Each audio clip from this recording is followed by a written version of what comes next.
Assalamualaikum warahmatullahi wabarakatuh. Nama saya Iqbal Saya Ferdi. Saya Oktavianti. Saya Amanda. dan kami dari kelompok 9 akan mempresentasikan hasil analisis kami terhadap PT Jarum. Dimulai. Pengertian CSR atau Corporate Social Responsibility. CSR adalah suatu konsep bahwa organisasi, khususnya perusahaan, memiliki suatu tanggung jawab terhadap konsumen, karyawan, pemegang saham, komunitas, dan lingkungan dalam segala aspek operasional perusahaan seperti polusi, limbah, keamanan produk, dan tenaga kerja. Contoh kegiatan yang bisa dilakukan adalah memberikan beasiswa kepada pelajar berprestasi, membangun studi yang tertinggal, dan membangun fasilitas umum. Tujuan dari CSR adalah 1. Untuk meningkatkan citra perusahaan, biasanya secara implisit. Lalu yang kedua, untuk membebaskan akuntabilitas organisasi atas dasar asumsi adanya kontrak sosial di antara organisasi dan masyarakat. Dan yang ketiga, sebagai perpanjangan dari pelaporan keuangan tradisional dan menyerahkan informasinya kepada investor. Yang kedua, bentuk-bentuk implementasi corporate social responsibility. 1. CSR terhadap konsumen, yaitu dalam bentuk penggunaan material yang ramah lingkungan dan tidak berbahaya. Yang kedua, CSR terhadap karyawan dalam bentuk persamaan hak dan kewajiban seluruh karyawan tanpa membedakan ras, suku, agama, dan golongan. Yang ketiga, CSR terhadap komunitas dan lingkungan, itu dalam bentuk kegiatan kemanusiaan maupun lingkungan hidup. Dan yang keempat, CSR terhadap kesehatan dan keamanan, yaitu dalam bentuk penjagaan dan pemeliharaan secara rutin atas fasilitas dan lingkungan kantor. Alasan perlunya CSR, 1. Kebutuhan dan harapan masyarakat semakin berubah. Masyarakat semakin kritis dan peka terhadap produk yang akan dibelinya, sehingga perusahaan tidak bisa hanya memusatkan perhatiannya untuk mendatangkan keuntungan. 2. Terbatasnya sumber daya alam. Bisnis diharapkan untuk tidak hanya mengeksploitasi sumber daya alam yang terbatas, namun harus juga memelihara dan menggunakan sumber daya secara bijak. 3. Lingkungan sosial yang lebih baik. Lingkungan sosial yang akan mendukung keberhasilan bisnis untuk waktu yang panjang. Semakin baik lingkungan sosial, dengan sendirinya akan ikut memperbaiki iklim bisnis yang ada. 4. Perimbangan tanggung jawab dan kekuasaan. Kekuasaan yang terlalu besar jika tidak diimbangi dan dikontrol dengan tanggung jawab sosial akan menyebabkan bisnis menjadi kekuatan yang merusak masyarakat. 5. Keuntungan jangka panjang. Dengan tanggung jawab dan keterlibatan sosial tercipta suatu citra positif di masyarakat. Karena terciptanya iklim sosial politik yang kondusif bagi keberlangsungan bisnis perusahaan tersebut. CSR PT Jarum. Dengan filosofi lahir dari dalam dan berkembang bersama lingkungan yang dipegang teguh sejak didirikan, PT Jarum sudah melakukan berbagai program dan kegiatan lewat Jarum Foundation yang merupakan tanggung jawab sosial kepada masyarakat atau lingkungan. Jarum Foundation didirikan sebagai upaya PT Jarum untuk berperan dalam memajukan bangsa dengan cara meningkatkan kualitas SDM dan mempertahankan kelestarian SDA di Indonesia.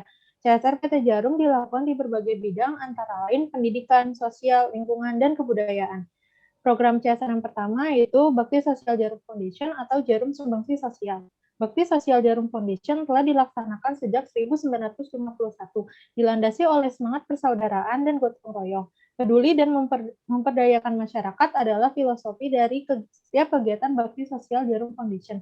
Kegiatan yang dilaksanakan Bakti Sosial Jarum Foundation meliputi berbagai bentuk kegiatan sosial, mitigasi atau pencegahan, dan kemanusiaan. Sosial.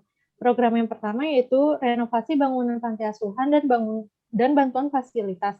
Sejak 2014, Bakti Sosial Jarum Foundation merenovasi bangunan panti asuhan seperti ruang tidur, dapur, ruang makan, kamar mandi, agar fasilitas tersebut memenuhi standar yang layak, khususnya mencakup kebersihan dan kesehatan. Bakti Sosial telah melakukan renovasi tersebut di 8 panti asuhan di Kudus dan 4 panti asuhan di Solo yang keseluruhannya mampu menampung sekitar 900 anak. Yang kedua adalah pelayanan medis masyarakat, desa, dan pesantren. Bakti Sosial Jarum Foundation memberikan perhatian pada upaya peningkatan pelayanan medis masyarakat di pedesaan, melayani warga sekitar pondok pesantren dengan memberikan layanan pemeriksaan medis gratis bagi warga kurang mampu. Sejak 2014, sudah lebih dari 57.700 warga di Jateng hingga Jatim mendapatkan layanan ini. Yang ketiga adalah operasi katarak gratis. Sejak 2013, sudah lebih dari 2.300 orang terhindar dari kebutaan karena mendapatkan bantuan dari Bakti Sosial Jarum Foundation dalam kegiatan operasi katarak gratis yang dilaksanakan di Jawa Tengah dan daerah istimewa Yogyakarta. Kini, penerima bantuan tersebut tetap dapat kembali produktif. Yang keempat adalah operasi sumbing bibir dan langit-langit. Di tahun 2017, Bakti Sosial Jarum Foundation menggelar kegiatan operasi sumbing bibir dan langit-langit dilaksanakan di Kudus. Kegiatan ini telah berhasil mengembalikan senyum dan kepercayaan diri anak-anak yang mengalami sumbing bibir dan langit-langit yang umumnya berasal dari keluarga kurang mampu. Anak-anak ini akhirnya dapat tumbuh dengan lebih percaya diri dan menggapai cita-cita mereka di masa depan. Selanjutnya adalah B. Mitigasi atau pencegahan. Satgas Pencegahan Kebakaran. Kecamatan Tambora, Jakarta Barat sering terkena bencana kebakaran. Karena seringnya kebakaran terjadi, warga menyebutnya sebagai arisan kebakaran. Setiap tahun di wilayah tersebut terjadi sekitar 60 kali kebakaran. Untuk menjaga dan menurunkan angka kebakaran di wilayah tersebut, Bakti Sosial Jarum Foundation membentuk Satgas Pencegahan Kebakaran dengan melakukan pelatihan secara teori dan praktik. Saat ini sudah 3.000 warga di 31 RW di 11 kelurahan Kecamatan Tambora menjadi anggota Satgas. Hasilnya, sejak 2012 hingga 2016, angka kebakaran per tahun di Tambora terus menurun hingga menjadi 22 kebakaran. B. Pemberantasan sarang nyamuk Aedes aegypti. Indonesia adalah tempat yang subur untuk perkembangbiakan nyamuk Aedes aegypti, yaitu penyebab penyakit demam berdarah dengue atau DBD. Untuk menghindarkan warga dari penyakit ini, Bakti Sosial Jarum Foundation melakukan kegiatan pemberantasan sarang nyamuk di 3 RW di wilayah Kelurahan Cipinang, Melayu, Jakarta Timur, yang terkenal dengan angka penderita DBD yang tinggi di Jakarta. Kegiatan ini berlangsung selama 1 tahun dengan melibatkan sekitar 80 ibu rumah tangga sebagai juru pemantau jentik atau jumantik. Lalu para jumantik dari 3 RW tersebut mengikuti pelatihan dan penyuluhan, serta mengikuti perlombaan sebagai bahan evaluasi hasil kinerjanya. Selanjutnya ada program penyediaan air bersih. Sejak 2013, Bakti Sosial Jarum Foundation telah membangun 24 sumber air bersih. Lokasi yang dipilih yaitu di Pedesaan Kudus. Program ini bertujuan untuk memastikan warga masyarakat mendapatkan tersedianya air bersih. Cara menyediakan air bersih tersebut adalah dengan membangun sumur resapan yang berguna untuk menampung air yang tertrap ke dalam bumi, dan air bersihnya dapat dipanen melalui sumur resapan kembali yang menghasilkan air bersih untuk memenuhi kebutuhan warga. Selanjutnya adalah program kemanusiaan. Yang pertama adalah donor darah. Program ini bertujuan untuk membantu ketersediaan darah di PMI yang sangat dibutuhkan oleh pasien untuk menyambung hidup. Kegiatan donor darah ini secara rutin dilaksanakan 3 bulan sekali yang melibatkan karyawan dan dilaksanakan bersama dengan PMI setempat. Selanjutnya, bantuan bencana alam. Bakti Sosial Jarum Foundation turut serta membantu korban bencana alam yang berskala nasional, seperti bencana tsunami di Aceh dan meletusnya Gunung Merapi di Jawa Tengah. Lebih dari 28.000 orang mendapatkan bantuan air bersih dari sumur resapan dan penampungan air di Jateng. Program CSR selanjutnya yaitu Bakti Olahraga Jarum Foundation atau Jarum Beasiswa Bulu Tangkis. Olahraga memiliki peran penting dalam membangun karakter manusia, terutama karakter jiwa yang kompetitif. Lewat bulu tangkis sebagai salah satu olahraga kebanggaan bangsa, Bakti Olahraga Jarum Foundation terus berupaya mencetak atlet-atlet berjiwa kompetitif yang mampu bersaing secara sehat. Program pertama yaitu pembinaan. Bakti Olahraga Jarum Foundation tidak sebatas mencetak para juara, tetapi juga mencari bakat-bakat baru dalam upaya regenerasi para juara. Karena itu, Jarum menginisiasi lahirnya Perkumpulan Bulu Tangkis Jarum atau PB Jarum sebagai wadah pembibitan bakat-bakat terbaik dari seluruh pelosok negeri. Para bakat-bakat baru ini dipersiapkan agar meneruskan estafet kejayaan para legenda dalam mengharumkan nama bangsa di kancah internasional. Salah satu upaya untuk mewujudkan cita-cita ini adalah mendirikan Gor Bulu Tangkis di Jati Kudus pada tahun 2006. Itu merupakan bentuk dukungan Bakti Olahraga Jarum Foundation dalam proses membentuk atlet berpotensi, pantang menyerah, dan bermental juara. B. Prestasi. Yang pertama, menyelenggarakan dan mendukung berbagai kejuaraan nasional dan internasional, seperti Superliga, Sirkuit Nasional, Kejuaraan Nasional, BP Super Series Premier, BP World Junior Championship, dan yang kedua adalah atlet-atlet PB Jarum yang telah mencetak prestasi di kancah nasional di dunia. Yang pertama di era 70-an, seperti Lim Swee King, Kartono, Christian Hadinata. Di era 90-an, seperti Alan Budi Kusuma, Haryanto Arbi, Minarti Timur. Era 2000-an, seperti Anissa Sofika, Berry Agriawan, hingga Tontowi Ahmad. Lalu C. Pemasalan. Bakti Olahraga Jarum Foundation juga mengadakan berbagai program dan aktivitas yang bertujuan mengobarkan semangat bulu tangkis ke seluruh penjuru negeri. Di antaranya ada Badminton All Star, yaitu acara di mana para legenda mendemonstrasikan kehebatan dan kata kasarnya kepada atlet dan penggemar bulu tangkis. Lalu ada Jarum Coaching Clinic, yaitu mengundang ratusan pelatih daerah dan atlet pemula dari berbagai perkumpulan bulu tangkis untuk mendapatkan ilmu bulu tangkis dari pelatih PB Jarum yang kelas nasional dan dunia. Yang terakhir ada mabar atau main bareng, kegiatan yang melibatkan pecinta bulu tangkis dari berbagai kota untuk bermain bulu tangkis bersama legenda dan atlet nasional hasil binaan PB Jarum. Selanjutnya adalah Bakti Lingkungan Jarum Foundation, yaitu Jarum Trees for Life.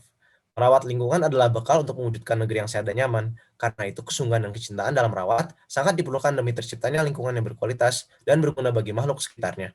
Inilah yang menjadi agenda utama Bakti Lingkungan Jarum Foundation dalam menjalankan program-programnya seperti Jarum Trees for Life. Yang pertama, konsep gersang menjadi teduh. Dimulai di Kota Kudus pada tahun 1907, Jarum Trees for Life mulai menanam sebanyak mungkin pohon berbunga untuk meneduhkan kota yang pada saat itu masih gersang. Hingga saat ini, Jarum Trees for Life telah berhasil menanam lebih dari 2 juta pohon di Pulau Jawa untuk meneduhkan jalan, menyerap gas CO2 sekaligus mempertahankan struktur tanah dan menyerap air hujan. Yang kedua, konsep dari konservasi ke nilai ekonomis. Selain melibatkan masyarakat untuk peduli terhadap lingkungan, sejak tahun 1982, Jarum Trees for Life juga melakukan pembibitan mangga manis dan membagikan puluhan ribu bibit-bibit buah tersebut secara cuma-cuma kepada masyarakat dalam bentuk populasi. Hasilnya, selain kota semakin rindang, panen mangga juga mampu memberi pemasukan tambahan bagi penduduk Kota Kudus. Selanjutnya, konsisten melestarikan lingkungan demi hidup berkualitas. Program yang pertama yaitu pelihara keanekaragaman tanaman langka. Dalam upaya mencegah tanaman-tanaman langka dari kepunahan, Bakti Lingkungan Jarum Foundation mendirikan Pusat Pembibitan Tanaman atau PPT di Kota Kudus, Jawa Tengah. Selain itu, di PPT juga dilakukan pembibitan tanaman konservasi, baik buah maupun non-buah, seperti terem besi dan kenari. Kurang lebih 100.000 bibit diproduksi oleh PPT Jarum Foundation setiap tahunnya. Program yang kedua yaitu kurangi pemanasan global dengan terem besi. Jarum Trees for Life telah melaksanakan program penanaman terem besi di Pulau Jawa untuk mengurangi pemanasan global. Sejak tahun 2010 hingga 2019 telah berhasil ditanam pohon terem besi di sepanjang 2.500 km. Penanaman tersebut tersebar di berbagai jalur di Indonesia, Merak sampai Banyuwangi, Lingkar Madura, Tol Cipali, dan lain-lain. Jalur tersebut ditanami pohon terem besi yang mampu menyerap 3.500 ton CO2 setiap tahunnya. Program ketiga adalah mencegah erosi dan abrasi dengan konservasi. Berbagai kegiatan lain sehubungan dengan pelestarian lingkungan juga dilaksanakan Jarum Trees for Life bersama masyarakat sekitar. 2 di antaranya adalah konservasi lereng Muria dan konservasi Pandak Utara, Jawa Tengah. Konservasi lereng Muria dimulai sejak tahun 2006 dan sudah berhasil menanam lebih dari 72.800 pohon. Kegiatan ini diharapkan bisa mempertahankan kawasan lereng Gunung Muria sebagai kawasan resapan air Kota Kudus, sehingga akan mencegah terjadinya erosi. Konservasi Pandak Utara Jawa Tengah merupakan peremajaan hutan mangrove. Sejak dimulai pada tahun 2008 sampai 2019, program ini sudah berhasil menanam sekitar 800.000 pohon untuk mengurangi terjadinya abrasi pantai dan mengembalikan ekosistem hutan bakau. Yang keempat adalah Bakti Pendidikan Jarum Foundation atau Jarum Beasiswa Plus. Sejak 1984, Jarum Foundation terus konsisten dalam memberikan kontribusi terhadap dunia pendidikan di Indonesia. Langkah ini diawali dengan kesadaran bahwa pendidikan merupakan salah satu upaya untuk meningkatkan kesejahteraan masyarakat dan bangsa dalam mewujudkan masa depan yang lebih baik. Oke, program pertama ada program Jarum Beasiswa Plus. Program Beasiswa Prestasi Jarum Beasiswa Plus diberikan kepada mahasiswa perguruan tinggi berprestasi di Indonesia. Selain mendapatkan dana beasiswa selama 1 tahun, BESWAN Jarum juga mendapatkan berbagai macam pelatihan soft skill seperti nation building, character building, leadership development, competition challenge, serta international exposure. Ada pula program community empowerment agar BESWAN Jarum dapat menerapkan soft skill yang telah didapat di tengah lingkungan tempat mereka berada. Hingga melewati usia 3 dasawarsa, sudah lebih dari 11.317 mahasiswa telah menjadi penerima program Jarum Beasiswa Plus. Dengan menerapkan keseimbangan hard skill dan soft skill, BESWAN Jarum diharapkan menjadi kader bangsa yang cakap secara inteligensia maupun emosional. Lalu program kedua adalah program pendidikan lain. Selain program Jarum Beasiswa Plus, Jarum Foundation juga turut berkontribusi dalam dunia pendidikan melalui beberapa inisiatif di bidang pendidikan. Di antaranya adalah A. Peningkatan kualitas pendidikan dasar dan menengah, B. Peningkatan kualitas pendidikan sekolah menengah kejuruan, dan C. Peningkatan kualitas pendidikan akhir, dan terakhir D. Road to Campus. Program CSR selanjutnya ada Bakti Budaya Jarum Foundation atau Jarum Apresiasi Budaya.